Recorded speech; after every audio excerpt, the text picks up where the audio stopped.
So as we were discussing in the last class कि अगर ये बीच में है न्यूक्लियस और ये ऐसा है, ठीक है, ये ऐसा है और ये ऐसा है, तो मैंने कुछ एक डायग्राम बनाया था कि ये शेल के अंदर ही आपका सबशेल और ऑर्बिटल प्रेजेंट होगा।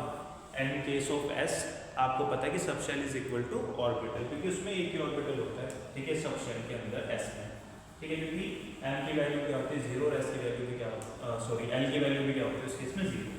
सो मैंने आपको बोला था कि ये जो एम्प्टी स्पेस है ना, ये होता है दोनों, जहाँ पे इलेक्ट्रॉन के पाने की संभावना क्या है 0, इलेक्ट्रॉन यहाँ पे नहीं मिलता, ठीक है, you have to remember this. अगर आपको इतना रिमेंबर है तो मैं ये लिख सकता हूँ, सॉरी, अगर आप इसको ध्यान से देखोगे, ठीक है, अगर आप इसको ध्यान से देखोगे, इसको ध्यान से देखोगे, देन यू विल रियलाइज कि तीन अगर मान लो आपके शेल्स हैं, 3 शेल्स हैं 1 2 और 3, तो आपके कितने नोड्स होंगे? ये रहा एम्प्टी स्पेस, ये रहा एम्प्टी स्पेस, ये रहा एम्प्टी स्पेस। तो मैं लिख सकता हूँ node is equal to n minus 1। n मतलब आपके 3 सबशेल्स हैं, इसका एक बार इसको ले लेते हैं। अगर n मतलब अगर आपके 3 सबशेल्स हैं या 3 आपके शेल्स हैं, सॉरी शेल्स हैं, 3 शेल्स हैं, ठीक है, इससे फर्क नहीं पड़ता क्योंकि नोड सेम ही रहेंगे एस के केस में। अगर आप एस के केस में subshell n equal to 3 shell है, तो अगर आप इसके जब सबशेल्स देखोगे एस के रिस्पेक्ट में और ऑर्बिटल्स अगर एक्स के रिस्पेक्ट में देखोगे एस के रिस्पेक्ट में देखोगे तो आपका सेम ही आएगा। तो नोड जो होता है यहाँ पे कितना हो जाएगा आपका 3 minus 1 which is equal to 2, ठीक है, और वो हमने देखा भी, ठीक है, ये रहा 3 थे, 3 शेल से शेल के अंदर क्या होगा आपका ऑर्बिटल्स एंड सबशेल्स, मतलब सब शेल के अंदर सबशेल्स देन ऑर्बिटल्स। तो आपने देखा कि 3 उसमें 2 है, ठीक है, और थोड़ा पीछे चलते हैं। जब मैं ये बता रहा था आपको अबाउट द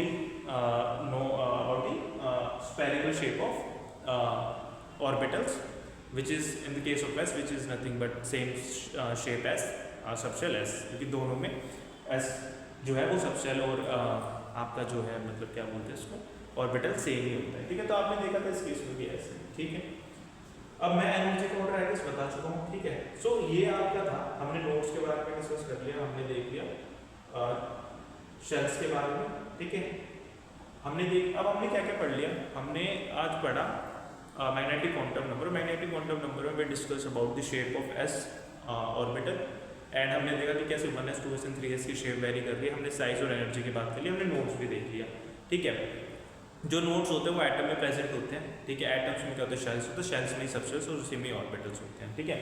और हमने एक फॉर्मूला भी देख लिया नोड्स का विच इज इक्वल टू n-1, ठीक है, ठीक है। और उसको समझाने के लिए मैंने किसका यूज़ करा, एस ऑर्बिटल का, किसका यूज़ करा था मैंने, एस ऑर्बिटल का, ठीक है, एस ऑर्बिटल का, ठीक है। तो ये आपको याद रखना है, ठीक है। एस ऑर्बिटल में अगर आप 1s 2s and 3s को ड्रॉ करते हो, बीच में जो स्पेस होता है जहाँ पे इलेक्ट्रॉन की डेंसिटी बिल्कुल 0 है, उसी को हम क्या बोल रहे हैं, nodes. I hope it is clear, I hope it is clear, ठीक है। अगर ये क्लियर है, ये क्लियर है, तो अब हमारा बच गया है पी ऑर्बिटल। क्या बच गया है हमारा, P orbital, P orbital,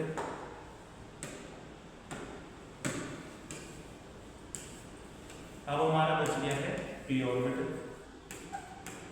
P orbital में हमें क्या देखना है, शेप, ठीक है, शेप। पी क्या है हमारा, वैसे तो सबशेल है, पर इसके अंदर हमारे ऑर्बिटल्स कौन से प्रेजेंट होते हैं, px py and pz। हमें क्या करना है, हमें px py pz की क्या देखनी है, शेप देखनी है, और क्यों ये px py pz आ रहा है ये देखना है, और इसमें नोड कहाँ पर होता है ये देखना है। अभी तक हमने एस के केस में देख लिया, एस की शेप देख ली, एस ऑर्बिटल की नोड्स देख ली उसमें, ठीक है। और हमें ये सब पता है कि सब शेल के अंदर ही सब शेल होता है, उसके अंदर ही आपकी क्या है, नोड ऑर्बिटल्स प्रेजेंट है। एक चीज़ और मैंने बताई कि एक ऑर्बिटल जो है 2 ही इलेक्ट्रॉन एकोमोडेट कर सकता है, ठीक है। I hope it is clear, I hope it is clear. तो हमें क्या करना है कि पी की ऑर्बिटल्स की शेप वगैरह फाइंड करने हैं, which we will do in next class. हम पी और डी की शेप्स के बारे में हम नेक्स्ट क्लास में डिस्कस करेंगे। आई होप आपको आज का लेक्चर समझ आया होगा, ठीक है। I hope it is clear.